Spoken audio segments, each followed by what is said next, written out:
جن لوگوں نے کہا کہ ہمارا پروردگار اللہ ہے پھر وہ اس پر قائم رہے تو ان کو نہ کچھ خوف ہوگا اور نہ وہ غمناک ہوں گے۔ یہی اہل جنت ہیں کہ ہمیشہ اس میں رہیں گے، یہ اس کا بدلہ ہے جو وہ کیا کرتے تھے۔ اور ہم نے انسان کو اس کے والدین کے ساتھ بھلائی کرنے کا حکم دیا۔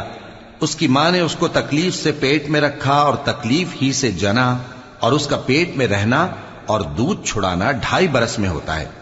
یہاں تک کہ جب وہ پختہ عمر کو پہنچ جاتا ہے اور 40 برس کا ہو جاتا ہے تو کہتا ہے کہ اے میرے پروردگار، مجھے توفیق دے کہ تو نے جو احسان مجھ پر اور میرے ماں باپ پر کیے ہیں ان کا شکر گزار بنوں، اور یہ کہ نیک عمل کروں جن کو تو پسند کرے،